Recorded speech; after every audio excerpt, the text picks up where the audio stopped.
আরেকটা বিয়ে করো। এই মেয়ে কখনো তোমাকে সংসারের সুখ দিতে পারবে না, না কখনো মা হতে পারবে। তোমার জীবনে কোনো পরিপূর্ণতা দিতে পারবে না সে। বাবা হওয়ার সুখ থেকে বঞ্চিত করা ছাড়া আর কি করবে সে তোমার জন্য?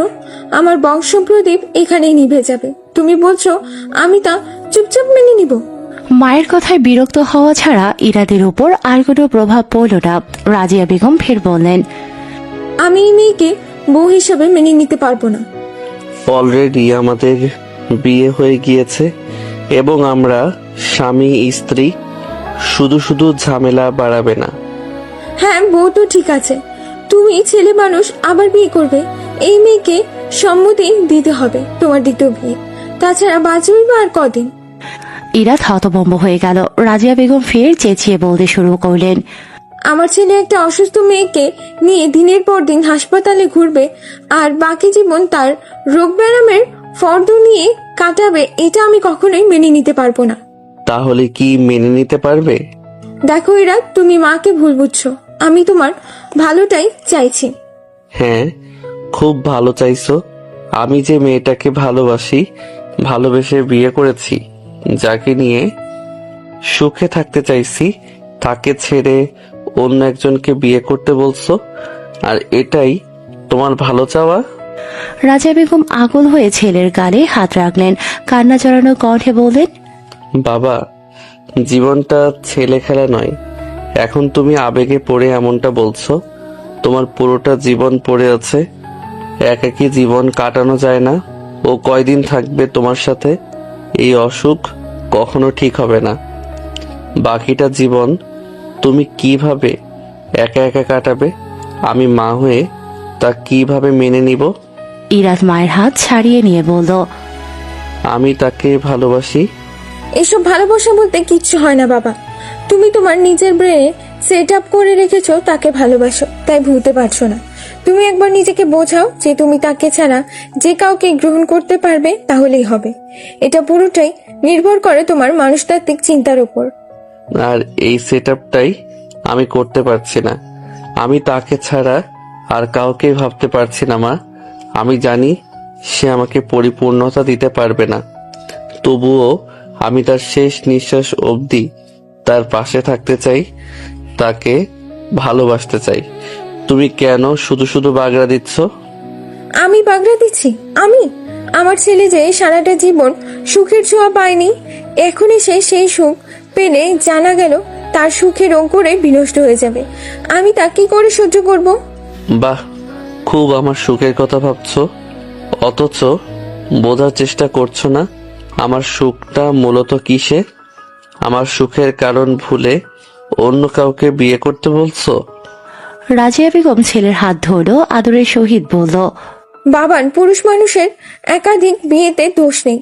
আর রইল ভালোবাসা, একসাথে থাকতে থাকতে এমনিতেই ভালোবাসা হয়ে যাবে। ইরাদ করজোড়ে মায়ের হাত ধরে বলল, তুমি না আমার দাদুর মতো হয়ে গিয়েছো, আর আমাকে বাবার আদলে গড়ে তুলতে চাইছো। আর রইল ভালোবাসা, তোমরাও তো একসাথে ছিলে, কই ভালোবাসা তো হলো না তোমাদের মাঝে। বরঞ্চ তোমাদের সাথে সাথে আমাদের শৈশব কৈশোর পুরো জীবনটাই বিষাক্ত হয়ে গেছিল। রাজিয়া বেগম কেঁপে উঠল। ছেলের হাত ছেড়ে তিনি পিছিয়ে গেলেন। তার চোখের দৃষ্টি পাথুরে হয়ে গেছে। ইরাদ মায়ের ভাষা বুঝতে পারল। খানিকটা এগিয়ে গিয়ে বলল, সময় আর পরিস্থিতি মানুষকে কতটা নিকৃষ্ট করে তোলে দেখেছো? আমি তোমায় নিকৃষ্ট বলছি না, তুমি এই বলতে দাদি নিকৃষ্ট বলতে না, কারণ সে বাবার সাথে তোমার বনিবনা হচ্ছিল না দেখে বাবাকে ফের বিয়ে করাতে চাইছিল। আজ তুমিও তাই চাইছো। তুমি আমাকে আরেকটি বিয়ে করতে বলছো আমার ভালোবাসার মানুষটি অসুস্থ বলে। তুমি বলছো সে সুস্থ না হয়ে মরে যাবে, প্রত্যক্ষভাবে তার মৃত্যু কামনা করছো, অথচ আমি তাকে ভালোবাসি। তুমি আজ আমার চোখে দাদুর চাইতে নিচু হয়ে গেলে মা। দাদু তো বাবার সুখ খুঁজেছে, আর তুমি আমার ভালো খুঁজতে গিয়ে আমার সুখের মুহূর্তগুলো ছিন্ন ভিন্ন করে দিচ্ছ। রাজিয়া বেগমের চোখ দিয়ে অনবরত পানি ঝরতে লাগলো। ইরাত মাকে এড়িয়ে সোজা হেঁটে গেল। তখনই ইমদাদ হক ইরাদের বাবা প্রবেশ করলেন। ইরাদ বাবার মুখোমুখি দাঁড়ালো, তীক্ষ্ণ দৃষ্টিতে প্রশ্ন ছুড়ল। তোমার কি আমার বিয়ে নিয়ে কিংবা পূর্ণতাকে নিয়ে কোনো সমস্যা আছে? ইমদাদ হক দীর্ঘশ্বাস ফেলে ছেলের দিকে এগিয়ে এলেন, কাঁধে হাত রেখে বললেন, আমি সজ্ঞানে পুরোটা জীবনে আমার ছেলে মেয়ের সুখের সামিল হতে পারিনি। ভোগ বিলাসে মত্ত ছিলাম। আজ যখন আমার ছেলে এক টুকরো সুখ খুঁজে পেয়েছে, তখন আমি কিভাবে বাধা দেই? হ্যাঁ, জানি পূর্ণতার সামনের দিনগুলো ভীষণ চ্যালেঞ্জের, এর কোনো সুদিক নেই, কিন্তু মুখ্য বিষয় হচ্ছে আমার ছেলের ভালোবাসা আর সুখটাই। আমি কখনো ভালোবাসতে পারিনি, অথচ তুমি উজাড় করে ভালোবাসতে শিখেছো, যে ভালোবাসা মৃত্যু ভয়কেও পরোয়া করে না। ইরাদ বাবার হাত চেপে ধরতেই ইমদাদ হক ছেলের মাথায় হাত বুলিয়ে বলল, তোমার হারানোর দিনগুলি তো ফিরিয়ে দিতে পারবে না, কিন্তু সামনের প্রতিটা মুহূর্তে তোমার সাথে আছি বাবা। ইরাদ মাথা নাড়ল। ইরা কোত্থেকে এসেই তাড়াহুড়ো করতে লাগলো। আমরা বের হব, শপিং করার আছি, তোমরা নামাজ পড়ে এসো, দ্রুত, আজ জুমা না। ইমদাদ হক শুধালেন, কেন মা? কি যে বলো বাবা, আমার একমাত্র ভাইয়ের বউ আসবে, আমার কত কাজ বাকি। তুমি এতক্ষণ কোথায় ছিলে শুনি? বাগান বাড়ি গিয়েছিলাম। আর কি কম কাজ বল? আমার আর একটা মেয়ে আসবে, তার পছন্দ মতো পুরো বাড়ি সাজাতে হবে তো। বুঝেছি বুঝেছি। এই রাত তুই ওই দিকে দায়িত্ব কাকে দিয়েছিস? রাশেদ, ফিহা, আজহার, সবাইকে, আর আমার মিষ্টি বোনকে। ইরা হাসলো, দুজনকে তাড়া দিয়ে বলল, হয়েছে, এখন দ্রুত নামাজে যাও দেখি। দুজনেই মাথা নেড়ে পা বাড়ালো। ইরাদ কিছু একটা ভেবে বলল, বাবা দ্রুত এসো, একসাথে নামাজে যাব। ইমদাদ হককে দেখে মনে হচ্ছে তিনি যেন এই মুহূর্তের অপেক্ষাই করছিলেন, কিন্তু মুখ ফুটে বলতে পারছিল না। হাসি মুখে দ্রুত পা বাড়ালেন। ছেলের সাথে কত বছর পর নামাজে যাবে সে, কত বড় হয়ে গেছে ছেলেটা। ইরাদ আর ইমদাদ হক একসাথে নামাজের উদ্দেশ্যে রওনা হলো। বাবার সাথে কাঁধে কাঁধ মিলিয়ে হাঁটার সময় ইরাদ এক অদ্ভুত পরিপূর্ণতা অনুভব করলো। এই অনুভূতি এই মুহূর্তের জন্য কত ছটফট করেছিল সে। বাবাও হয়তো করেছে। হ্যাঁ, বাবা তাদের ব্যাপারে তোয়াক্কা করতো না, বেখবর ছিলেন। তারা চেয়েও বাবাকে কাছে পায়নি, কিন্তু যখন বাবা বুঝতে পেরেছে তখন সে নিজেই দূরত্ব সৃষ্টি করেছে। দীর্ঘদিন একাকিত্বের মূর্ছনা ছিল তার। ইরাদের মনে হলো বাবা তার কৃতকর্মের যথেষ্ট শাস্তি পেয়েছে। একবার পূর্ণতা বলেছিল, বাবা যেমন সন্তানের ভুল ক্ষমা করে দেয়, তা মনে রাখে না, তেমনি সন্তানেরও উচিত বাবা মায়ের ভুল না ধরা। তারা যদি ভুল হয়, অন্যায় করে, তাহলে তাদের জবাবদিহিতা নিজেরাই করবে। তাদের সাথে দূরত্ব সৃষ্টি করে নিজেকে কষ্ট দেওয়ার মানেই হয় না। এই যে আপনি ছটফট করছেন, কষ্ট পাচ্ছেন, কি দরকার এইসবের? বাবার কাছে যান, সব মিটিয়ে নিন। যতটুকু মুহূর্ত নষ্ট হওয়ার হয়েছে তা তো ফিরে আসবে না, তাই বলে কি বাকি মুহূর্তগুলোও নষ্ট করবেন? তার চাইতে ভালো যতটুকু অবশিষ্ট আছে উপভোগ করা। ইরাদকে পূর্ণতার কথাগুলো খুব ভাবিয়েছে। আপুকে নিয়ে সিদ্ধান্ত নিয়েছে, বাবার সাথে সব দূরত্ব মিটিয়ে নিয়েছে। ইরাদ দীর্ঘশ্বাস ফেল। পূর্ণতাকে নতুন করে ভালোবাসতে, ভালো থাকতে শিখিয়েছে, বুক ভরা শ্বাস নিতে শিখিয়েছে। মা এই জায়গায় বড্ড অবুঝের মতো করছে। হয়তো মায়ের দিক থেকে তিনি ঠিকই আছে, কিন্তু ভাগ্যের উপর যে কারো হাত নেই। মা কেন এই কথাটা বুঝতে চাইছে না? আজ মায়ের সাথে কড়া কথা বলা হয়ে গেছে, কষ্ট পেয়েছে নিশ্চয়ই। ইরাদ এভাবে বলতে চায়নি। আর যাই হোক, সে জেনে বুঝে মাকে কখনো কষ্ট দেয়নি, সরি বলতে হবে। ইমদাদ হক এর মাঝেই কিসের আলাপ জুড়ে দিলেন। ইরাদ সব চিন্তা ঠেরে বাবার সঙ্গ অনুভব করতে লাগলো। তাদের চলে যাওয়া দূর থেকে পরখ করল রাজিয়া বেগম। তিনি ঈর্ষায় ঝলসে যাচ্ছেন, বিড়বিড় করে বললেন, সুযোগ বুঝে সবকটা ছেলের সাথে মিলতে চাইছে। ছেলেটা তো বাচ্চা, তাই বোঝে না, আর বড়গুলো বোঝানো বাদ দিয়ে সুযোগে সদ্ব্যবহার করছে। কিন্তু তিনি তো মা, এভাবে ছেলের জীবন উচ্ছন্নে যেতে দিতে পারেন না।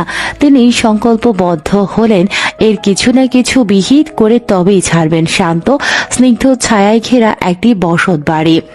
9-10 ঘর মিলে বাড়িটা। নারকেল পাতার চিরল ফাঁক দিয়ে চিলতে চিলতে রোদ এসে ঠিকরে পড়ছে। গাছপালার দাপটে পরিবেশ অনেকটাই ঠান্ডা। শাহেদা বেগম বেশ ব্যস্ত। তাদের ঘরে আজ খুশির আমেজ। খুশি বলা চলে না অবশ্য, সবাই বেশ করে অভিনয় শিখে গেছে। কি ঘটেছে কিংবা ঘটতে যাচ্ছে তা ভুলে তারা নিজেদের মেয়েকে সুন্দর করে একটি বিদায় দিতে প্রস্তুত। পূর্ণতার চাচি আর ফুপুরা নানান পদের পিঠের আয়োজন করেছে। ঘরের বড় মেয়ের জামাই আসবে বলে কথা। পূর্ণতা বসে আছে ছোট ফুপু, তার মাথায় সিঁথি কাটছে আর নানান সব গল্প জুড়েছে। তখনই এই প্রীতি এসে হাজির হলো দলবল নিয়ে। সব ভাই বোনরা এক হয়েছে। সাদিয়া এসে জানালো, সুহানাকে অনেক কষ্টে মায়ের কাছে দিয়ে এসেছি, চল আমরা বিলের দিকে যাবো। পূর্ণতা ভ্রু কুঁচকে বলল, মেয়ে ছাড়া থাকার ধান্দা? না রে ভাই, বিকেলে যাবো। ওই নানির গাছে অনেক বড় ধরেছে, সাথে আম পুড়িয়ে এনেছে, ভর্তা করবো, চল। পূর্ণতা এক লাফে উঠে দাঁড়ালো। ছোট ফুপু রেগে গেলেন, বললেন, থাম, আর একটা সিটা দেই। পূর্ণতা ততক্ষণে পগার পার। প্রীতি হাত উঁচিয়ে বলল, পরে দিয়েন ফুপি, এখন যাই, সিজনের প্রথম আম খেতে মজাই লাগবে। দলবল নিয়ে পূর্ণতারা হেঁটে চলছে। বিলের পর বিল গিয়ে থেমেছে অদূরে। মনে হচ্ছে আকাশ আর বিল মিলেমিশিয়ে একাকার।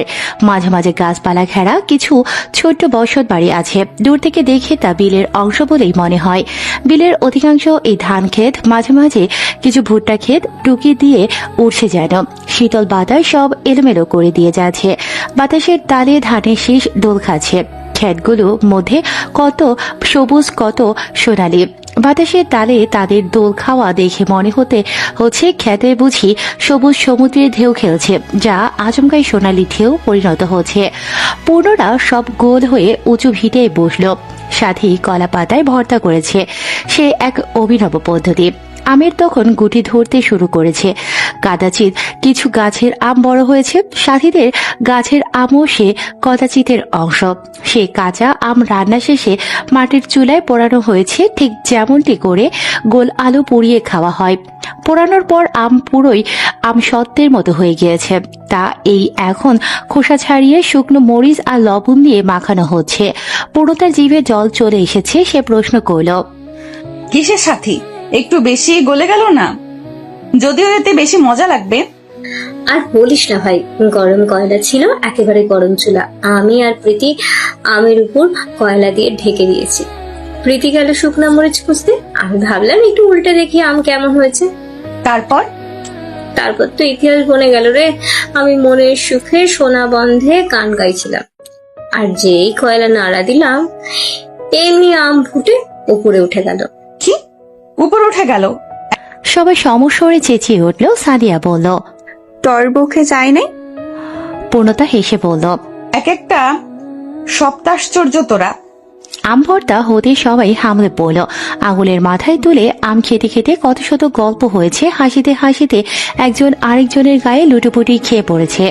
গল্পের বেশিরভাগই ছিল ছোট্টবেলায় কে কি অকাজ করেছে। পূর্ণতা সবাইকে দেখলো দু চোখ ভরে। এদের সে কত ভালোবাসে। সবাই বলে এরা পূর্ণর বিচ্ছু বাহিনী। পূর্ণতা বিড়বিড় করে বলল, তোরা এমনি হাসি খুশি পূর্ণর বিচ্ছু বাহিনী হয়েই থাকিস। হাসির মাঝে প্রীতি হাত উঠিয়ে বলল, ওই দেখ দেখ, হতু দাদু, চল বড়ই আনি। সবাই হৈ হৈ করে ছুটল। আট পৌড়ে কাপড়ে বৃদ্ধা গাছ নাড়ছে। পূর্ণরা যেতেই বলে উঠল, কি রে বু, আমি ভাবছিলাম জামু, কিন্তু এত কাজ কাম একলা হাতে সামলাই। পূর্ণতার দাদির গা ঘেঁষে দাঁড়িয়ে বলল, আর লাগবে না যাওয়া, এখন আমরাই এসে পড়ছি, এইবার বড়ই দেওয়া লাগবো কিন্তু। বৃদ্ধা হেসে উঠল, খা ভাই খা, ওই বাড়ির বিশ্বগুলা দিনে কয়বার গাছে উঠে। তোরা আমার বোন, তোরা খেলে আমার কলিজা শান্তি। সাথী সাদিয়ার কানে ফুসুর ফুসুর করে বলল, আগে খুঁজলে ঝাড়ু মারতো, অন্যরাও কত দৌড়াইছে, আর এখন ওর সময় শেষ বলে এমনই তোরে, মানুষ যখন থাকে তখন তোয়াক্কা করে না, আর এখন শেষ সময়ে এত ভালোবাসা। আমরা মানুষরা এমন কেন? আমরা মানুষরা ভীষণ অদ্ভুত। বৃদ্ধা গাছ ঝাগড়া দিতেই টুপটাপ বড়ই পড়তে শুরু করলো। পাশের দিঘির জলে বৃদ্ধা আফসোস করে বলল, আরে এখন কেমনে নিবি? আরে দাদু, পানি কম, আমি নামতেছি, আপনি খাড়ান। পূর্ণতা প্লাজো উঁচিয়ে নেমে পড়ল। দিঘির পানি স্বল্প, গোড়ালির উপর পর্যন্ত হয় কিনা রাতে মাঝে হাঁটু অবধি। বড়ই ভেসে বেশি দূর যাওয়ার আগেই সব কটা করিয়ে নিতে লাগলো। পূর্ণতা একটি লালচে বড়ই নিয়ে মুখে পড়ল। গাছে শীতল ছায় আর হিম হওয়ার তার দেহ জোড়াচ্ছে। বাতাসের সাথে পাল্লা দিয়ে উঠছে ওড়নার বাড়তি অংশ। পূর্ণতা দুহাত প্রসারিত করে বুক ভরে শ্বাস নিতে লাগলো। এই হাওয়া, এই বিল, ঝিল, মাটি সব মিশে আছে তার আদ্যপ্রান্ত। এই মাটি, এই মানুষগুলো ছাড়া সে থাকতে পারে না, ভীষণ কষ্ট হবে। বাতাসের দাপটে পূর্ণতার খোপার বাঁধন ছেড়ে বেরিয়ে আসা চুলগুলো এখন উড়ছে। পূর্ণতা দু হাতে তার মাটি ও মাকে অনুভব করছে। তার প্রাণে আকুল আবেদন রেখে যাচ্ছে। আমাকে তুমি আঁকড়ে রেখো মা, যেমনি আমি তোমায় আঁকড়ে ধরেছি, প্রতিটা দূরত্বে, প্রতিটা একাকিত্বে। ইকলাব শুকনো মুখে গ্রুপ কল রিসিভ করলো। ফিহা তাড়া দিয়ে বলল, সবটা দ্রুত ইরাদের বাসায় আয়। ইকলাব বিরস গলায় বলল, আবার ওখানে কেন? ওদের বিয়ে হয়েছে, এখন সুখে শান্তিতে বসবাস করুক, আগুন জ্বলুক আমার বুকে। রাশেদ বলল, আন্টিকে মানাতে হবে বাপ। আজহার বলল, আন্টি সবকিছু নষ্ট করার চেষ্টা করছে। ইকলাব বলল, হোয়াই ম্যান, ওনার আমার সাথে বেশি দুঃখ। তুমি তো দুঃখের সাগরে ভাসতেছ। ফিহার কথার জবাবে ইকলাব সোজা হয়ে বসলো, হাই তুলে বলল, আবার জিগা, যারা ভালোবাসতাম তার দেবদাসের মতো ওনার ছেলের হাতে তুলে দিলাম, এখন আবার যে ভালোবাসে সে ছেড়ে গেল। রাশেদ রেগে বলল, ভাইস দিতে গেছুস কেন? খুব দয়ালু কিনা আমি। বলেই ইকলাব গলা ছেড়ে গান গাইতে লাগলো। এত কষ্ট কষ্ট এ বুকে। আজহার ঝাড়ি মেরে বলল, তোর কষ্টের চেতনার পারদ আকাশে উঠেছে, এসব বাদ দিয়ে বলবি কি হয়েছে? রাশেদ জিজ্ঞেস করল, আবার কি করছিস? ওরশি কেন তোকে ছেড়ে যাবে? ফিহা বলল, সবাই দ্রুত বের হ, এরাদের বাসায় গিয়ে এসব নিয়ে আলোচনা হবে। আমরা এই ক্লাবে সমস্যার সমাধানও করব, ওশিকেও ফিরিয়ে আনবো। ওরশি তোকে ছেড়ে গেছে কারণ তোর কোনো পুরুষত্ব নেই। ইকলাব মুখে খাবার পুড়তে পুড়তে বলল। ট্রাই করে দেখবি নাকি? রাশেদ তার দিকে হাতের কুশন ছুঁড়ে মারল। ইকলাব পাল্টা কুশন ছুঁড়ে বলল, তুই একটা দিলওয়ালি ধর না, আর কত সিঙ্গেল থাকবি? নাকি তোর নিজেরই? বলেই দাঁত খিচিয়ে হাসল। তখনই ইরাদ আর ফিহা এদিকটায় এগিয়ে এলো। ফিহা আজহারের পাশে বসে বলল, ওশিকে তুই কি বলেছিস? কি বললাম? কি জানি কি হলো, আমাকে মেল করলো, সে চলে যাচ্ছে। শুধু এটুকুই বলেছে? হুম, কাব্যিক ভঙ্গিতে লিখে পাঠালো। আমি ভীষণ বাজেভাবে একার প্রার্থনায় ভালোবাসা হলেও সংসার হয় না। আপনি না হয় আমার চাঁদ হয়েই থাকুন, আমি আপনাকে দূর থেকেই ভালোবাসবো। ইরাদ প্রশ্ন করল, মনে করো কোথাও একটা ভুল করেছিস কিনা? ছোটখাটো কিছু হতে পারে, তেমন বড় কিছুই করিনি। আজহার বলল, মেয়েরা এই ছোট ভুল এই বেশি ধরে বসে। ইকলাব নাক উঁচিয়ে বলল, ভাই তোরা তো মহান, এদের মুড সুইং সামলাতে হিমশিম খাস না। ফিহা ভেঙচি কেটে বলল, আহা পীরে কামেল, সারা বছর এত গার্লফ্রেন্ডকে সামলাচ্ছে। ইকবাল দাঁত খিচিয়ে বলল, ইউনো, ওরা আমাকে সামলেছে, আমি নই। ইরাদ ওদের তর্কের মাঝে গেল না। সে অর্শি কল দিল। ইকলাব ভেবেছে তার হয়ে কিছু সাফাই গাইবে। ইরাদ কুশলাদি বিনিময়ের পর জানালো, অর্শি, তুমি এক্ষুনি টিকিট ক্যান্সেল করবে। দেখো কার সাথে তোমার মান অভিমান হয়েছে আমি জানি। আমি শুধু জানি আমাদের কালকের গুরুত্বপূর্ণ সময়টাতে তোমার থাকা চাই। এরপর পূর্ণ তোমাকে যেদিন ছাড়বে তুমি সেদিন যেতে পারবে। ইরাদ কল রাখলো। ফিহা বলল, যাক, প্রবলেম সলভ, ইনক্লাব হ্যাপি। ইকলাব খেকিয়ে উঠল, আর বেটা কিসের হ্যাপি? হ্যাঁ, ও আমার হয়ে কিছু বলেছে? কি বলবো? আগে তুই ওর অনুভূতিকে সম্মান করতে শিখ। ইকলাব বুজুর্গদের ন্যায় মাথা নেড়ে বলল, মেয়েদের অনুভূতির অসম্মান, আবার ইরাত আফরানের চোখের বিষ। আজহার বলল, আচ্ছা শোন, ঝামেলা শেষ, এবার আন্টির সাথে কথা বলি। ফিহা বলল, আন্টি নিজে এদিকে আসছে, রেডি গাইস। রাজিয়া বেগম এসে সবার পাশে বসলেন, কুশলাদি বিনিময় করলেন কিছুক্ষণ। ইকলাব রসিকতা দিয়ে শুরু করলো। কালকে আন্টি কোন জামদানি পরবেন ঠিক করেছেন? জবাবে রাজিয়া বেগম চুপ রইলেন। ইকলাব আইসি ভঙ্গিতে বলল, শুনেছি আন্টি মানে ইরাদের শাশুড়ি মজার মজার পিঠা বানায় আর রান্না করে। ওনাদের আর একটা বড় মেয়ে থাকলে আমিও বিয়ে করে নিতাম, বুঝলেন আন্টি? খালি খাউন আর খাউন। ফিহা দাঁতে দাঁত পিষে বলল, এই যে আন্টি, কে কনভার্স করেছে নাকি খাওয়ার ধান্দা খুঁজছে? রাশেদ ফিস ফিসিয়ে বলল, আমার মনে হয় ছাকা খাওয়ার পর ওর খাওয়ার রোগে পেয়েছে। ইকলাব গা ঝাড়া দিয়ে বলল, ইরাদ ভাই একা খাস না, আমাকে কিছু পার্সেল করিস। রাজিয়া বেগম আর সহ্য করতে পারলেন না, প্রশংসাগুলো তার গায়ে কাটার মতো ঠিকছে। তোমরাও সঙ্গ দিচ্ছ, কেন বুঝতে চাইছো না? রাজিয়া বেগমকে কথা সম্পূর্ণ করতে না দিয়েই ইরাত বলে উঠল, কি বুঝবে মা, তোমার বেইনসাফি কথাবার্তা।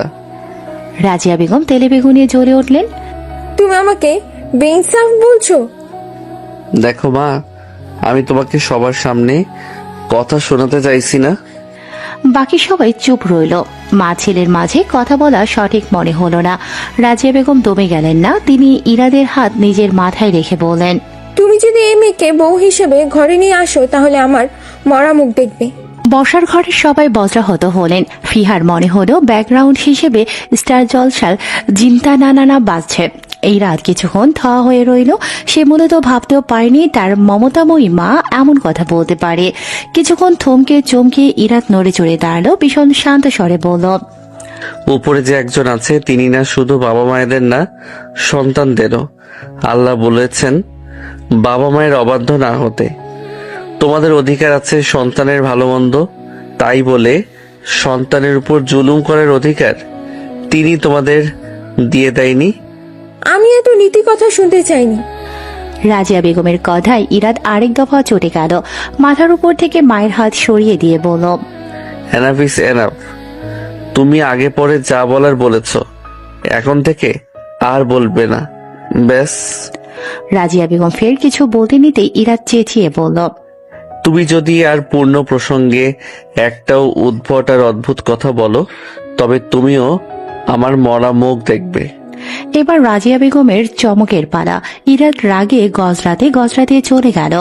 তার প্রতি পদক্ষেপ যেন রাজিয়া বেগমকে কটাক্ষ করে বলছে, তুমি ভুলে যেও না আমি তোমারই ছেলে। সবার মাঝে পিনপত নীরবতা। আজহার ওঠার জন্য তাড়া দিতেই ইকলাব আরেকটা ডেজার্ট মুখে বলল, ভাবলেশীন মুখে বলল, তারা মা ছেলে ঝামেলা করছে, তাই বলে কি আমি খাবো না? আজব। পূর্ণতাদের বাড়িতে খুশির আমেজ। বড়রা সবাই নিজেদের মাঝে আলাপ করছে, ছোটরা খেলছে, নিজেদের মতো মজা করছে। ব্যতিক্রম ইকলাব। সে বসে আছে পূর্ণতার দাদি নানিদের মাঝে। তার হাতে ট্রেতে হরেক রকমের পিঠে পুলি। সে একটা করে টেস্ট করছে আর স্বাদের গুণাগুণ গাইছে। সাথে দাদি নানিদের বলছে, বর্ণনা করছে তাদের নাচ জামাই যে হবে তার রাজকপাল। আরেকটা বড় মেয়ে থাকলেও সেও এ বাড়িতে বিয়ে করে ফেলত। বৃদ্ধারা ইকলাবের দুষ্টুমি ধরতে পারল না। কেউ কেউ নিজেদের নাতনিদের জন্য প্রস্তাব রেখে বসল। তাদের সবার এই বয়স 16 প্রায়। ইকলাব দাদিদের সরলতা দেখে হাসল।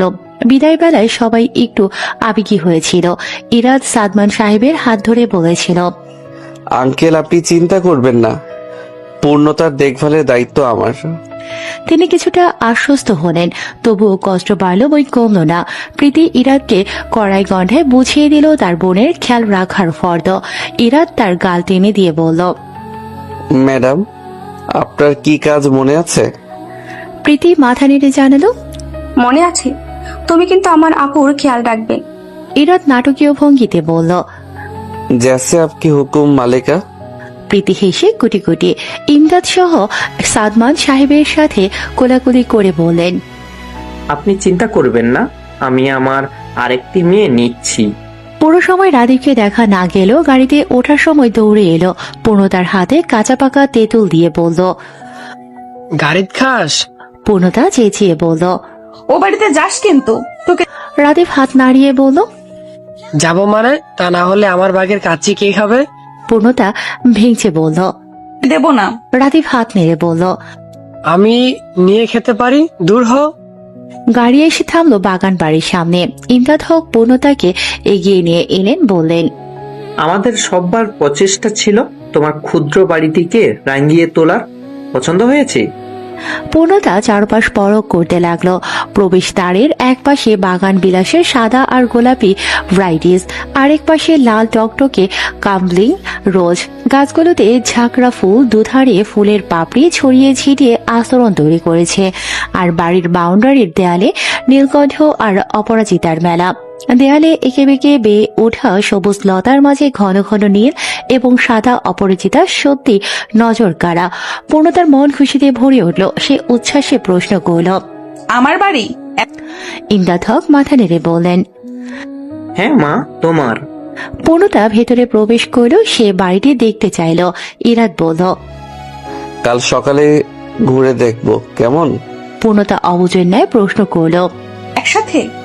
হ্যাঁ, একসাথে। বড়রা সবাই সামনে চলে যাওয়াতে ইরাদ পূর্ণতার হাত ধরে হাঁটতে লাগলো। ইকলাব ধূপধাপ পায়ে এগিয়ে এলো, গলা খাকারে দিয়ে বলল, সিঙ্গেলদের সামনে প্রেম করিয়া লজ্জা দিবেন না। পূর্ণতা ইরাদ ফট করে হাত ছেড়ে দিল। ইকলাব তাদের দুজনের মাঝে শেষ দিতে দিতে হেঁটে চলে।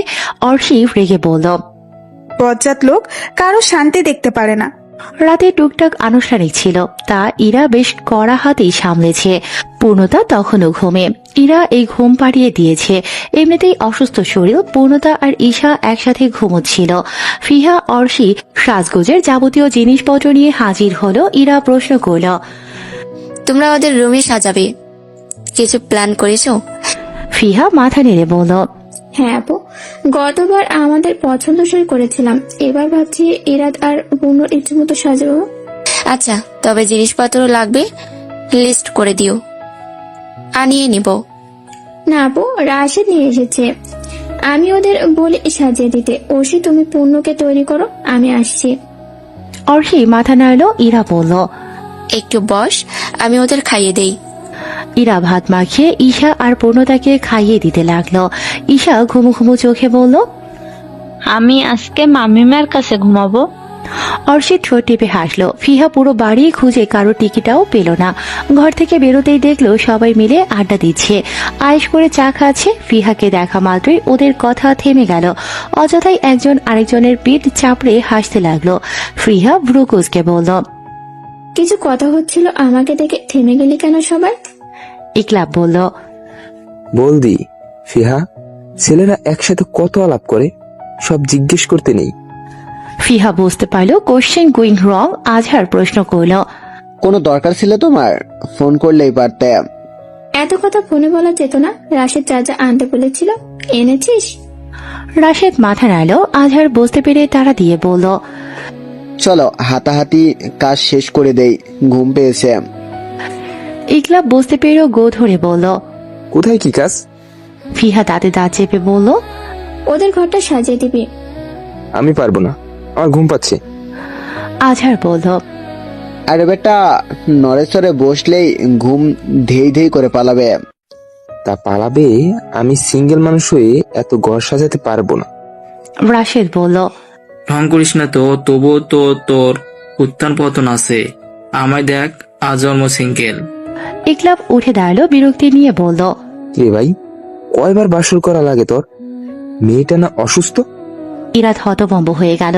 ফিহা কিছু না শোনার ভান করে চলে গেল।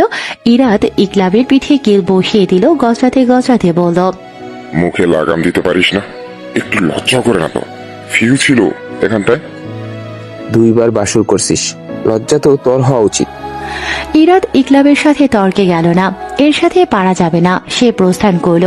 ঘর সাজাতে বেশি সময় লাগেনি, কাজ অল্প ছিল। সাজানো সম্পূর্ণ হয়েছে বেশ আগেই।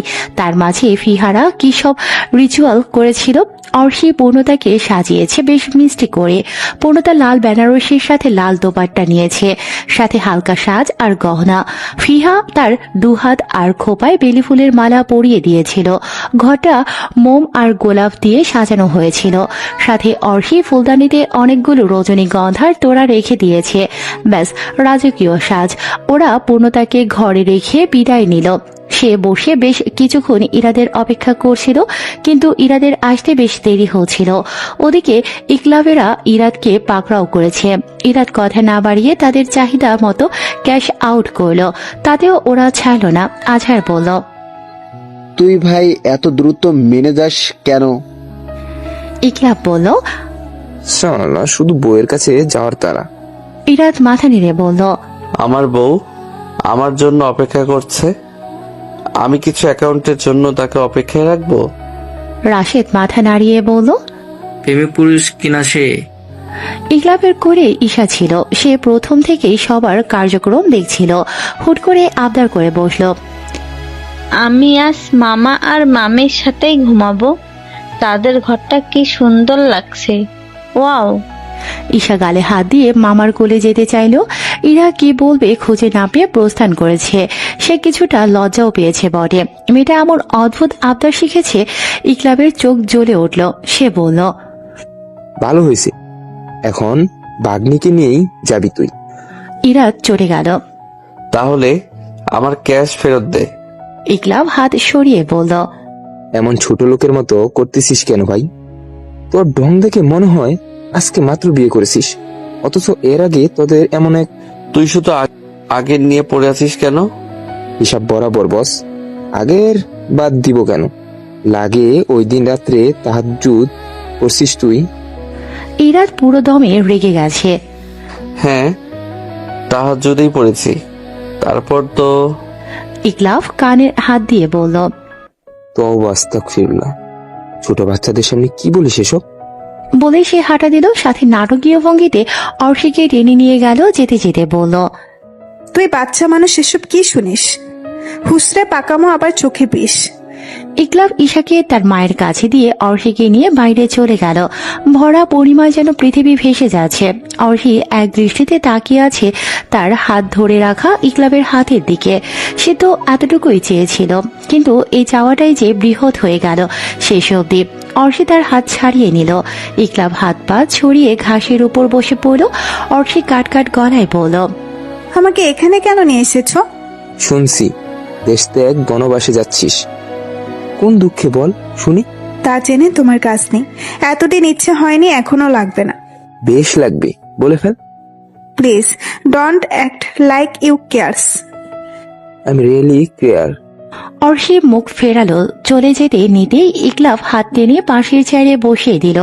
অর্ষি অন্যদিকে মুখ ফিরিয়ে রাখলো। ইকলাব মাথা চুলকাতেই, অভিমান তার কাছে সবচেয়ে বেখাপ্পা লাগে। মেয়েদের এই অভিমান। তার জীবনে প্রেমিকার আনাগোনা বহু হলেও কারো অভিমান ভাঙানো হয়নি। সত্যিকার অর্থে প্রেমিকার স্থানে ছিল ফিহা। তার অভিমান নিয়ে ইকলাব সে বেশ নাকানি চুবানি খেতে হতো। যখন সে বুঝতে পেরেছিল ফিহা বেশ সহজ সরল, তার এই খামখেয়ালি বেপরোয়া জীবনে মিশে গেলে ফিহা কখনো ভালো থাকবে না, তখন নিশ্চুপ সরে এসেছিল। তারপর পূর্ণতা, তাকে সে এক পাক্ষিক চেয়েছে। পূর্ণতাকে চাওয়ার পর মনে হতো বাউন্ডলে জীবন ছেড়ে সাংসারিক হতে। তার সুযোগও এসেছিল। তখন ইরাদকে পূর্ণতার চিঠি না দিলে এখন ইরাদের জায়গায় সে থাকতো। কিন্তু ভালোবাসায় একটা ব্যাপার আছে, ভালোবাসার মানুষকে সুখে থাকতে দেখা একদম ওয়াজিব। হোক না সে সুখ আমাদের ছাড়াই। তাই তো মানুষ এক শিল্প শিখেছে, তাকে ভালোবাসো তো যেতে দাও। ইকলাব ও পূর্ণতাকে যেতে দিয়েছে। ইকলাব দীর্ঘশ্বাস ফেলে বলল, ইসি, পূর্ণতাকে নিয়ে তোর আপত্তি? অর্ষি নড়ে বসল। ইকলাবের এই ইসি ডাকতেই তাকে নড়বড়ে করে দেওয়ার জন্য যথেষ্ট। ইকলাব ফের বলল, দেখ, পূর্ণতার ব্যাপারটা আমার লাভ অ্যান্ড ওয়ান সাইডের মতো। এখানে সে কিছুই করেনি, অথচ আমার ব্যাপারটা হয়েছে মার ডালা। তুই বুঝতে পারবি, যেমন আমি কিছুই করিনি তবুও তুই মার গিয়া। এখন পূর্ণ আমার চোখে এক সম্মানের জায়গায়। সে আমার বন্ধুর স্ত্রী। হ্যাঁ, একসময় আমি তাকে চাইতাম, সে আক্ষেপ, সে পূর্ণতার হিসেব আরেক। আমি তাকে সেদিন এই চির বিদায় দিয়ে এসেছি যেদিন সে ইরাদের হয়ে যাওয়ার সম্মতি দিয়েছিল। আমার পূর্ণতাকে নিয়ে কোনো সমস্যা নেই। তাহলে? অর্ষি অন্যদিকে ফিরে গেল। তার গলা ধরে এসেছে, যে কোনো সময় কান্না করে দেবে। আর যাই হোক, এই মেয়ের কান্না ইকলাবের সহ্য হয় না। ইকলাব বুঝতে পেরে জিজ্ঞেস করলো, ইসি, বল আমাকে কি করেছি? অর্ষি ধরা গলায় বলল, কিচ্ছু করনি তুমি। তোমার তো আমার থাকা না থাকাই কিচ্ছু যায় আসে না। তুমি আবার কি করবে? কি বলছিস সেসব? ঠিকই বলেছি। তোমার প্রেমিকরা আমাকে কল দিয়ে দিয়ে যখন বলতো আমি বিশ্বাস করতাম না, এখন তুমি আমাকে চোখে আঙুল দিয়ে দেখিয়ে দিলে। ইকলাব দীর্ঘশ্বাস ফেলল। বুঝতে পেরে সুইচ ঠিক কোন জায়গাটা থেকে অন হয়েছে। সে অর্হির দিকে এগিয়ে গেল, তার বরাবর বসে বলল, ইসি, তুই তো জানিস আমি আর সবার মতো না।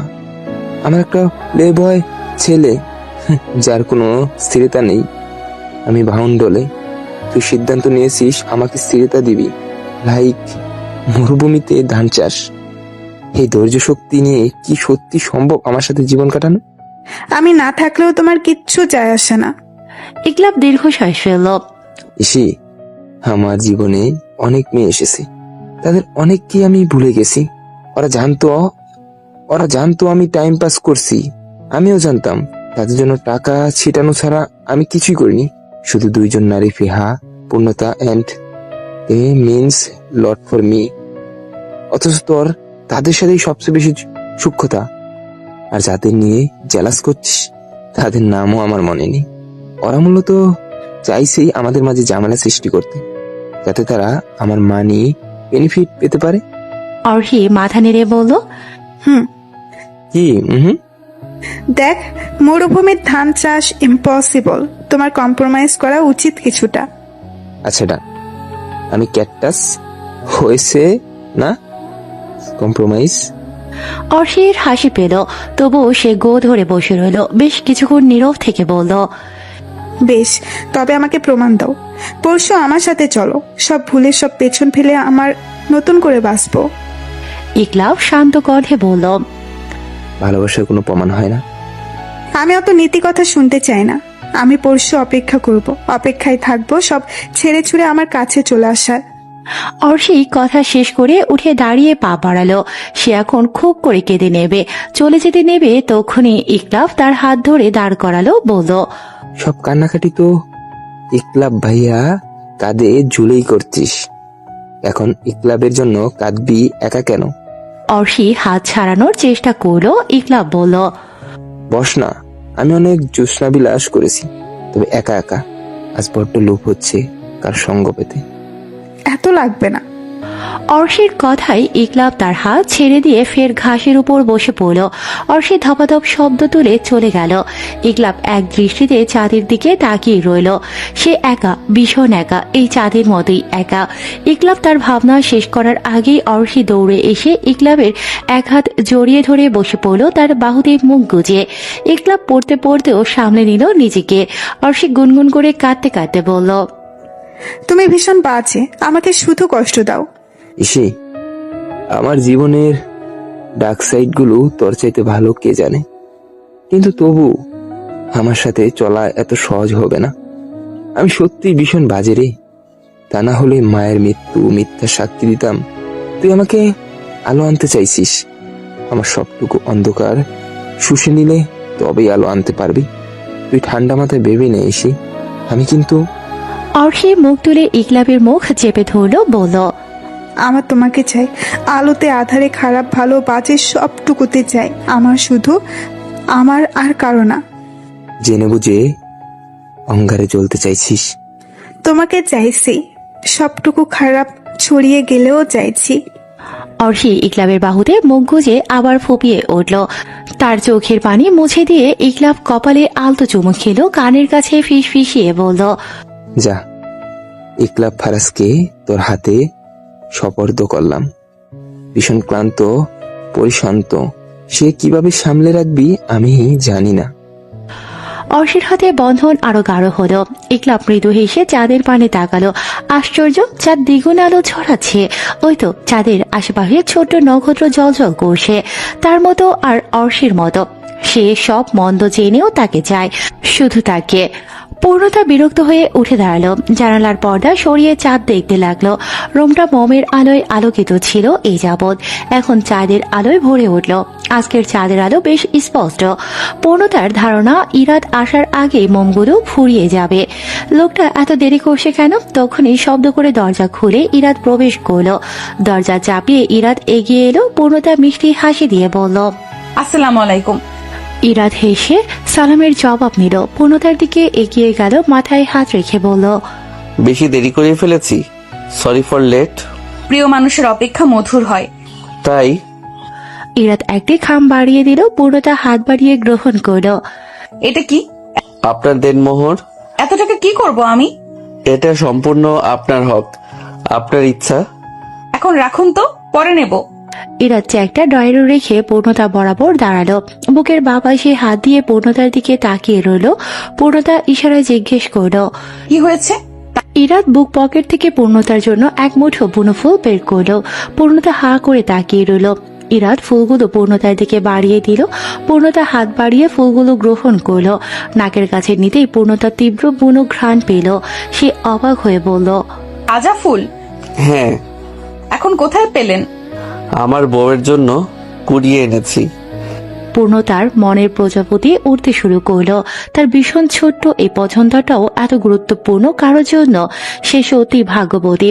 এরা ঝেড়ে কাশলো, আবেশে জড়ানো গলায় বলল, এই ভরা চৌধুরী ভাই, আমার চন্দ্রবতীকে দেখতে চাইছি।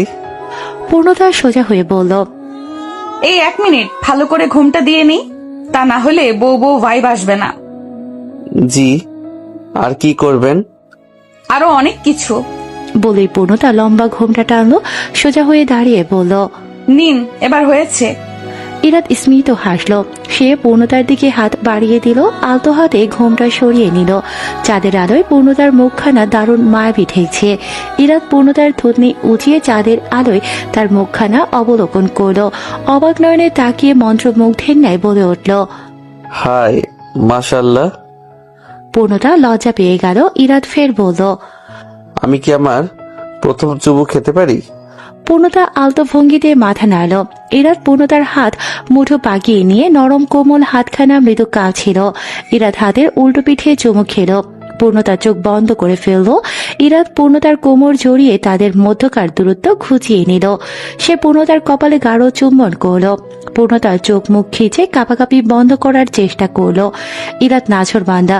সে পূর্ণতার গালে ঠোঁটে অনবরত চুমু খেয়ে তবে থামল।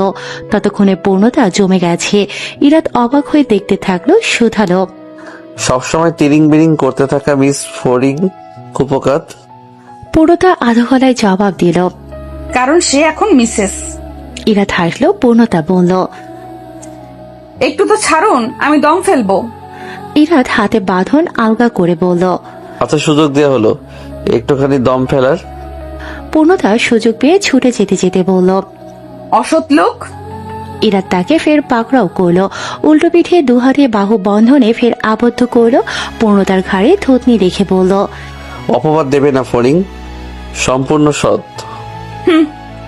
ইরাদ আরেকটু গভীর স্পর্শ দিয়ে জিজ্ঞেস করলো, কি? পূর্ণতা ফের জমে গেল। ইরাদ তার মুখ পূর্ণতার কানের কাছে নিয়ে গেল। ফিসফিসিয়ে জিজ্ঞেস করলো, তুমি আমার পূর্ণতা? ইরাদের নাক পূর্ণতার নাকের সাথে ঠেকছিল। সে শিরশির অনুভব করে ঘাড় বাঁকা করতে এবার ইরাদের নাক মুখ পূর্ণতার ঘাড়ে গিয়ে ঠেকল। ইরাদ ফের প্রশ্ন করলো, তুমি আমার পূর্ণতা? পূর্ণতা নিভে যাওয়া গলায় জবাব দিল, শুধু আমার? ইরাদ নিঃশব্দে হাসলো। পূর্ণতাকে নিজের দিকে ফেরালো। তাদের মধ্যে কিঞ্চিত পরিমাণ দূরত্ব নেই। ইরাদ কপালে কপাল থেকে ভীষণ শান্ত কণ্ঠে শোধালো, আমার হবে পূর্ণ? পূর্ণতা থমকালো, চমকালো। হিম করা সে আবদার, অনুভূতি, আবেগ পূর্ণতাকে কাঁপিয়ে তুলল। ইরাদ ফের বলল, আমার হবে? এই শীতল চাহনি মর্মবেদী আবদার পূর্ণতাকে দিশেহারা করে তুলল। ইরাদের পাগলামো বেড়ে চলেছে। পূর্ণতা হাঁসফাঁস করে উঠল। তার গলা কাঠ হয়ে আছে, জিভ শুকিয়ে যেন উচ্চারণ ক্ষমতা হারিয়ে ফেলেছে। তার কানে চক্রাকারে বেজে চলেছে ইরাদের একটি মাত্র আবেদন, শুধু আমার, সম্পূর্ণ আমার। পূর্ণতা জড়ানো কণ্ঠেই বলল, তবে কার হব? কে আছে আমার? সকালে পূর্ণতার ঘুম ভেঙেছে আজানের সুরে। সে নামাজ আদায় করে হাঁটতে বের হয়েছে। ইরাদ তখন মসজিদে। পূর্ণতা মাথায় ওড়না দিয়ে বড় ঘুমটা টেনে নিল। সে বাড়িটা পরক করতে চাইছে। পূর্ণতা খালি পায়ে হাঁটছে। নরম ভেজা ঘাসে পা ফেলে হাঁটতে এক অদ্ভুত অনুভূতি হচ্ছে। সকালে শীতল আমেজে তার শিরশিরে অনুভব হচ্ছে।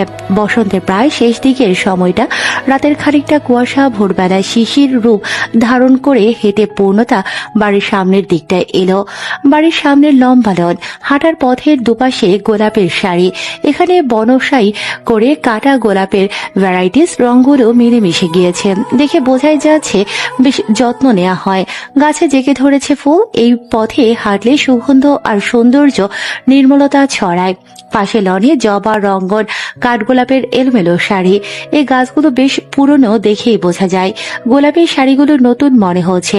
রঙ্গন, জবার মাঝে মাঝে দেখা মিলছে কিছু ফল গাছ। প্রতি পদের একটাই গাছ, মনে হবে কোনো গৃহিণীর স্বপ্নের কর্নার। যেমন একটা করে আম, জাম, লিচু, কাঁঠাল, জামরুল ইত্যাদি ফল গাছ একটা করে, কিন্তু কোনোটাই বাকি নেই। পূর্ণতা একটি বাসরলতা দেখতে পেল। গাছ বেশ পুরনো বলেই এত ঝোপ বেয়ে গেছে। তার লতাগুলো বাতাসে সুন্দর করে দোল খাচ্ছে। বাসরলতার ফলেই সামনের দিকের সৌন্দর্য দ্বিগুণ বেড়ে গিয়েছে। মনে মনে সে শ্বশুর মশাইয়ের তারিফ করল। পূর্ণতা পা টিপে টিপে পাশের দিকে হাঁটা দিল। বাড়ির অবস্থান এক পাশে, আর অপর পাশটা ঘাসের বিস্তীর্ণ এলাকা। যতদূর চোখ যায় বাহারি রঙের ফুল আর সবুজ গাছপালা অন্যরকম প্রশান্তি দেয়। বাড়ির সীমানা প্রান্তের দেয়াল ঘেঁষে দু সারিতে কিছু আকাশমণি গাছ, তারপর কিছু ঝাড়ুল আর কৃষ্ণচূড়া। আকাশমণি জেগে আছে হলদে ফুলে, নিচটায় হলুদ আস্তরণ পড়েছে। জারুল গাছে এখনো ফুল ধরেনি। পুরোটা এগিয়ে গেল। বাড়িটা বেশ বড়, এখনো তার অর্ধেকটাই দেখা শেষ করতে পারেনি। সে অবাক হয়, লক্ষ্য করল মাঝখানে হার্ট শেপ দিয়ে চারা গাছ লাগানো। সে গাছগুলো চিনতে পারছে না। ধারণ দেখে লিলি মনে হচ্ছে, তবে দুটো জোড়া হার্ট এর মাঝে বেশ নজর করা পদ্ধতি পর্তুলিকা লাগানো আছে। লাল সাদা পর্তুলিকা ও মাস রোজের সমন্বয়ে বেশ যত্ন করে লেখা আছে পূর্ণতা। লাল সাদা ফুলগুলো বাতাসে দোল খেয়ে মাথা নাড়ছে, একে অপরের সাথে মিশে যাচ্ছে। তাদের উপর ছোট্ট ছোট্ট হলদে প্রজাপতিরা নেচে বেড়াচ্ছে। পূর্ণতা অবাক হয়ে দেখলো এই নান্দনিক দৃশ্য। পূর্ণতাকে এত সুন্দর করে সাজানো হয়েছে। তখনই পেছন থেকে কেউ পূর্ণতার হাত স্পর্শ করতে সে চমকে পেছনে তাকালো। ইরাত নির্মল হাসি উপহার দিল। পূর্ণতা বেশ হয়রান হয়ে আঙুল উঁচিয়ে বলল, শুধু পূর্ণতা? ইরাত কোথায়? ইরাত তার হাত দিয়ে পূর্ণতার বুকের বাঁ পাশটা লক্ষ্য করে বলল। পূর্ণতার অবাক হয়ে যাওয়া মুখশ্রীতে হাসি ভর করেছে। ইরাত তার হাত ধরে এগিয়ে যেতে লাগলো। যাওয়ার পথে ফুল কেমন কি রূপে আছে তার কিছুই পূর্ণতার দেখা হলো না। সে দু চোখ ভরে তার নিজের মানুষটাকে দেখল। ইরাত এসে থামলো লেকের মতো দেখতে সুইমিং পুলের পাশে। পূর্ণতা ইরাদের হাত ছেড়ে সামনে গিয়ে থামলো। এক পাশে একটা প্রকাণ্ড শিউলি গাছ, তারপর এক সারি বেলির শাড়ি শেষ হতেই দেখা গেল গন্ধরাজের শাড়ি। তাদের শেষে থোকায় থোকায় নুয়ে পড়া হাসনাহেনা, যার পাশেই একটা ফোয়ারা থেকে পানি গড়িয়ে পড়ছে সুইমিং পুলে। স্বচ্ছ নীল পানিতে দেখা যাচ্ছে বড় গামলায় রাখা মাটি, যেখান থেকে উঠে এসেছে লাল সাদা পদ্ম। স্বচ্ছ পানিতে ভেসে আছে কিছু জল মেজাই। এই সবকিছুর কেন্দ্রবিন্দু একদম মাঝে একজোড়া কপতি রাজহাঁস রাজকীয় ভঙ্গিতে ভেসে বেড়াচ্ছে। পূর্ণতা দু হাত গালে রাখলো। ইরাদের দিকে আর চোখে তাকিয়ে প্রশ্ন করলো, একদম আমার স্বপ্নের মতো। বাড়িটা কি এমনই ছিল? কিছু গাছ বেশ পুরনো। গাছের ক্রম হচ্ছে বড় বাবা, দাদা, বাবা, আমি। আর বাড়িটা একদমই এমন ছিল না। তাহলে? আগে ছিল পারিবারিক বাগান বাড়ি, এখন হচ্ছে পূর্ণ নন্দমহল। আপনি আমার ডায়েরি পড়ে এমনটা করেছেন, তাই না? আমাকে এত স্পেশাল ফিল করেন কেন? ইরাদ হাতের মগটা পূর্ণতার গালে ঠেকিয়ে বলল, কারণ আপনি আমার জীবনের সবচেয়ে স্পেশাল। পূর্ণতা দ্রুত সরিয়ে বলল, আউচ, গরম। পরীক্ষা করলাম চা পানি হয়ে গিয়েছে কিনা। পূর্ণতা মুখ ফুলিয়ে বলল, অসভ্য লোক। ইরাদ মগ পূর্ণতার হাতে দিয়ে বলল, আপনারই তো। আপনি খাবেন না? আপনারটা কোথায়? একসাথে চা খেতে কিন্তু দারুণ লাগতো। অবশ্যই খাবো একসাথে, এক কাপে। আপনি চাইলেই একই চুমুকেও। বলে ইরাদ ঠোঁট চেপে হেসে ফেলল। পূর্ণতা ইরাদের ইশারা ইঙ্গিতে কথা বলা বুঝতে পেরেছে। সে তা পাত্তা না দিয়ে কাপে চুমুক দিল, মুখ কুঁচকে বলল, চায়ের স্বাদ বেশ, তবে চিনি নেই। ইরাদ মগ ছিনিয়ে নিয়ে এক চুমুক দিল, অতঃপর পূর্ণতাকে ফেরত দিয়ে বলল, এবার টেস্ট করো। পূর্ণতার ঠোঁট উল্টে ফেলল। ড্রামার নায়ক লাগে আমাকে? হুম, আমার নায়িকা লাগে। পূর্ণতার চোখ মুখ কুঁচকে চা খাচ্ছিল। ইরাত মাঝে মাঝে নিয়ে এক চুমুক নিচ্ছে। সে পূর্ণতার ভাবভঙ্গি বুঝতে পেরে বলল, ম্যাডাম, চিনি খাওয়া কমাতে হবে আপনাকে। এটা বেশ কঠিন। নো প্রবলেম, আমি আসি না চিনির বদৌলতে। পূর্ণতা মুখ ফুসকে বলে ফেলল, তো আমি আপনাকে খাবো? ইরাত বিনতি ভঙ্গিতে মাথা নেড়ে বলল, জैसे आपकी मर्जी। পূর্ণতা চোখ বড় বড় করে মুখ চেপে ধরল। ভাগ্যিস এখানে কেউ নেই, যদি কেউ শুনে ফেলতো। ইরাত হাসলো। পেছন থেকে এনে একটি সাদা গোলাপ ধরল পূর্ণতার সামনে। পূর্ণতার চোখ খুশিতে চকচক করে উঠল। ইরাত বলল, আমার ফুলের জন্য নিতান্তই মামুলি এক ফুল। পূর্ণতা গোলাপ হাতে নিয়ে ঘ্রাণ শুকল। শুভ্রতা তার মন ও মস্তিষ্কে ছড়িয়ে যাচ্ছে। দূর থেকে তাদের এই দৃশ্য অবলোকন করছে ইকলাক। কোনো ঈর্ষা নয়, বরঞ্চ সে দেখতে চাইছে কিভাবে ইরাত ফুল দিয়ে পূর্ণতাকে অবাক করে দিয়েছে। মেয়েরা অবাক হতে পছন্দ করে। সে ঠিক করেছে এখন থেকে অর্শিকে ইমপ্রেস করার চেষ্টা করবে। ইরাদের সাথে ডিল হয়েছে, সে পূর্ণতাকে যেভাবে ইমপ্রেস করবে ইকলাবকেও তা জানাবে। মেয়েদের ইমপ্রেস করায় সে একদম জিরো। এমন সময় কারো পায়ের আওয়াজ পাওয়া গেল। অর্শিকে দেখা মাত্রই ইকলাব গোলাপ পেছনে লুকিয়ে ফেলল। সে এক্ষুনি প্রস্তুত নয়। অর্শি তীক্ষ্ণ দৃষ্টিতে তাকিয়ে রইল। বেশ কিছুক্ষণ ইকলাবকে পরখ করে বলল, কি লুকাচ্ছ তুমি?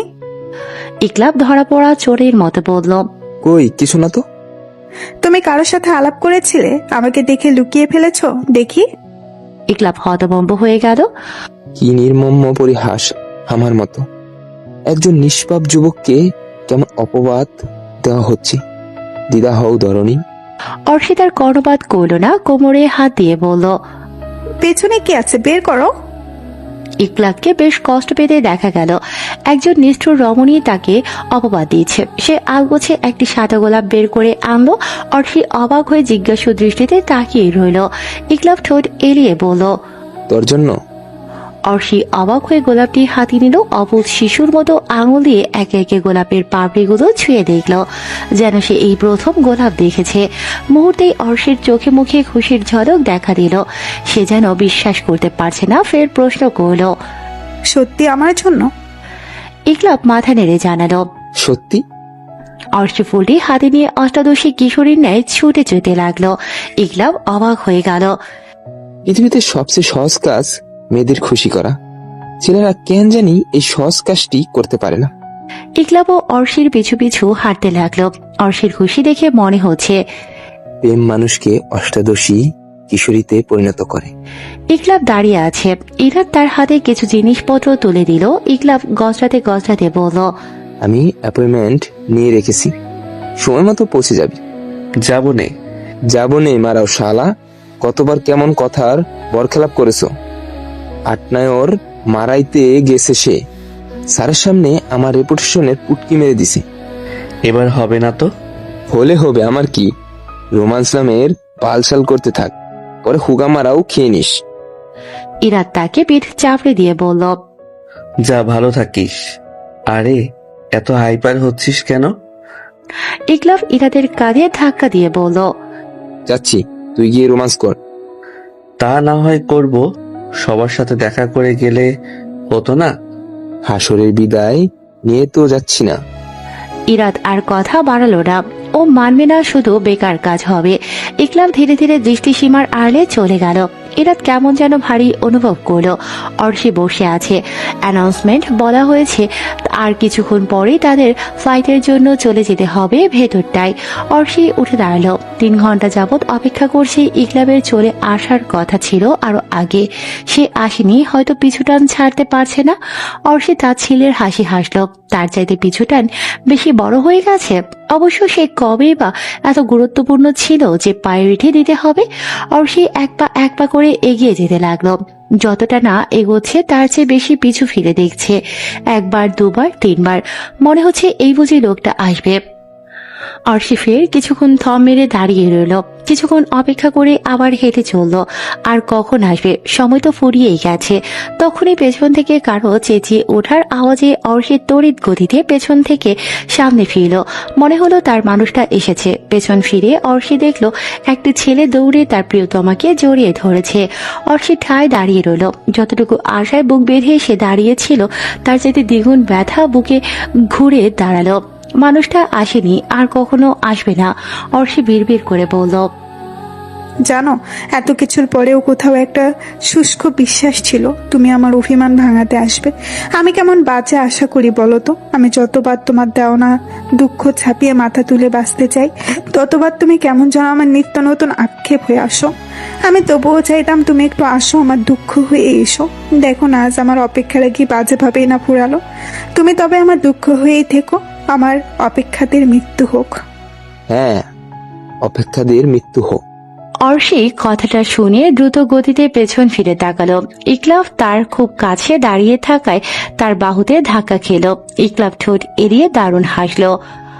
Am I late? অর্ষির চোখ দিয়ে টপ টপ করে পানি ঝরতে লাগলো। সে ফুপিয়ে বলল, ভীষণ লেট।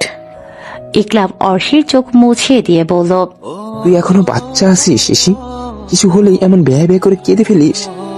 অর্ষি মাথা নেড়ে বলল, এখন কেন এসেছো? আর যাওয়া লাগবে না। পিছুরান ছাড়তে কষ্ট হচ্ছে ফাইন, সে তো ছাড়লেই আর 5 মিনিট, আগে ছাড়লে কি হতো? ইকলাব ভ্রু কুঁচকে ফেলল। এখানে 5 মিনিটের মামলা আসলো কেন? সময় তো শেষ, আমরা ফ্লাইট মিস করেছি। ইকলাব ঠোঁট চেপে আরেকবার হাসল। অর্ষি কান্না থামিয়ে ইকলাবের দিকে ভ্রু কুঁচকে তাকিয়ে আছে। রাগে তার নাকের পাটা ফুলে উঠেছে। ইকলাবের হাসি ক্রমান্বয়ে বাড়ছে, তার সাথে পাল্লা দিয়ে অর্ষির কান্না। ধৈর্য হারিয়ে সে চেঁচিয়ে উঠল, মজা নিচ্ছ তুমি আমাকে নিয়ে? আহা, এত রেগে যাচ্ছিস কেন? আমি যে মমকে কথা দিয়েছি তার কি হবে? তারা তো আমার অপেক্ষায় বসে থাকবে। তারা তো আর জানে না আমি তাদের গুণধর ছেলের জন্য ফ্লাইট মিস করেছি। ফ্লাইট মিস হয়নি, আমাদের ফ্লাইট আর 2 ঘন্টা পরে। কি?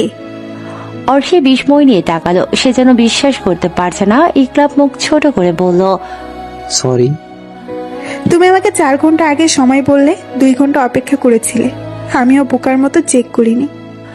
অর্ষির ক্রমশই কান্না পাচ্ছে। একটা মানুষ তাকে তার আবেগ নিয়ে এভাবে মজা উড়িয়ে দিল, সে টেরও পায়নি। অর্ষি 2 হাতে মুখ ঢেকে ফুপিয়ে উঠল, তুমি সবসময় আমাকে নিয়ে মজা করো। আমি সরি। তুমি একটুও সরি না, আমি জানি। আর হবে না, সত্যি বলছি। অর্ষি দুপাশে মাথা নেড়ে বলল, তুমি ভীষণ বাজে। স্বার্থের এই দুনিয়ায় কারো চোখে নিজেকে হারানোর ভয় দেখতে ভালো লাগে?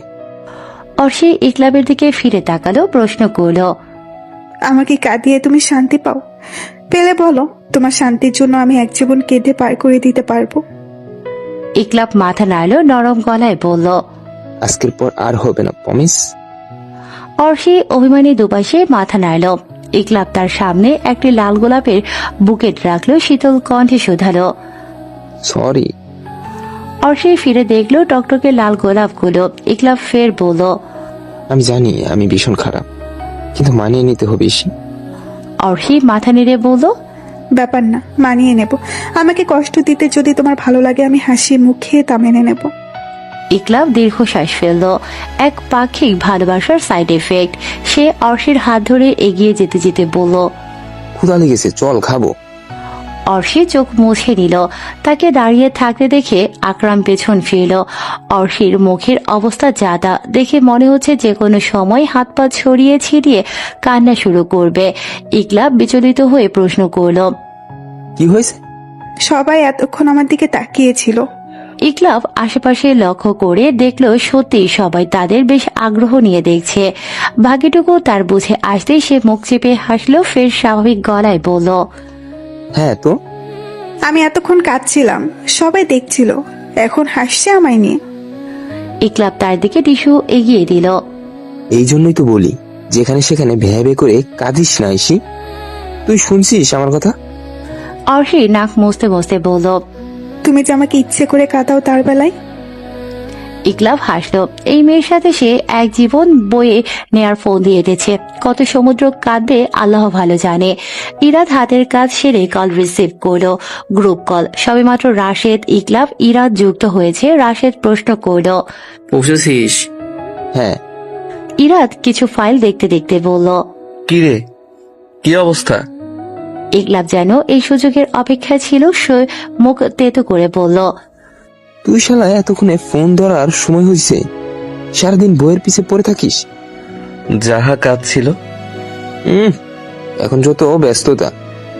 রাশেদ হেসে বলল, ইকবাল হচ্ছে ইরাদের মেল ভার্সন প্রেমিকা। ইকলাব চটে গিয়ে বলল, বেশি কথা বলবি তো এক মারবো না, প্রেমিকার নাম ভুলে যাবি। থাকলে তো ভুলবো। ইরাদ জানতে চাইল ইসি কোথায়। ইকলাব সোজা হয়ে বসে বলল, মায়ের কোলে ঘুমাচ্ছে। যাক ভালোই। এখন কি প্ল্যান? জানি না কি করব। ততক্ষণে ফিহা আজহার যুক্ত হয়ে গেল। ফিহা বলল, এই তুই নাকি ইসিকে অপেক্ষা করিয়েছিস? ইকলাব অবাক হয়ে বলল, আমার নামে নালিশ দেওয়াও শেষ? তো দিবে না? এই ঢং মারবি না। ওদের তর্ক বেঁধে গেল। আজহার তাদের থামানোর বৃথা চেষ্টা করলো। ইকলাব থেমে বলল, ইরাদ, তোর বিয়েতে আমার একটা বেশ বড় উপহার দেওয়ার কথা ছিল। এত আনুষ্ঠানিকতা লাগবে না বন্ধু, আমি তোর। হ্যাঁ, এত বন্ধুত্ব আগে কই ছিল? আজহার বলল, আগে আমাদের কারো মাঝেই সার্কেল মেনটেনের মনোভাব ছিল না। ইরাদ বলল, হ্যাঁ, আমরা কেউ কারো কি হয়েছি না হয়েছে কোনো খবর নিতাম না। শুধু জানতাম আজও মরে গেছে, তো কাল কুলখানি। ইকলাব তাচ্ছিল্যের স্বরে বলল, আহা, আর যদি তা হতো রাশেদের কুলখানি, তবে আপনি ঠিকই খবর রাখতেন কোন জায়গা ঠিক যত গটিকায়। রাশেদ অবাক হয়ে বলল, এ ভাই, তুই এমন হিংসা করছিস? সে আমি কি তোর সতীন? ইকলাব মুখ খিচিয়ে বলল, শালা তুই গে। ফিহা চেঁচিয়ে বলল, পাগল তো রাখছি। আজহার বিরক্তি করল। রাশেদ বলে উঠল, ইকলাব, একটা কথা জানিস? যত যাই হয়েছে, ইরা তোর বেস্ট ফ্রেন্ড, তোরই আছে। আমি আজ পর্যন্ত ওর পছন্দের বিরুদ্ধে কথা বলার সাহস করিনি। ওর রাগের সময় ধারে কাছে ঘেঁষতে চাইনি। না তোর মতো এত স্যাক্রিফাইস করতে পেরেছি। ইকলাব হেসে ফেলল। I am kidding man. ফিহা বলল, আচ্ছা, আমাদের বন্ডিং এখন ভালো হয়েছে ফর হোয়াই? এভাবে বলছিস কেন? আজহার বলল, পূর্ণ, ওর জন্যই আমরা এক হয়েছি। ইকলাব হেসে বলল, শুধু পূর্ণ নয়, পূর্ণতা। আর আমি চাই ওর নামের সতর্কতা পাক। এরা তুই পূর্ণতার প্রায়োরিটি লিস্ট তৈরি করবি। আর সবগুলো ইচ্ছে পূরণ হওয়া চাই, তবেই না হবে পূর্ণতা, সত্যিকারের পূর্ণতা। রাশেদ বলল, আর আমরা সাধ্যমতো সাহায্য করব। ফিহা মন খারাপ করে বলে উঠল, এভাবে বলছিস কেন? দেখছিস পূর্ণ সুস্থ হয়ে যাবে। ইকলাব বলল, ফিহু, তুই নট অনলি ফিহা বাট অলসো ডক্টর ফিহার মতো করে বাপ। ইকলাব কি বলতে চাইছে তা সবাই বুঝতে পেরেছে। ইরাদ দীর্ঘশ্বাস ফেলল। ফিহা পরিস্থিতি স্বাভাবিক করতে বলে উঠল, এই তুই ওদেরকে গিফট দিবি? কই, আমাদের তো দেশ না। তুই এত হিংসুটে ফিহা। আমি তোদের গিফট দিয়েছি, এই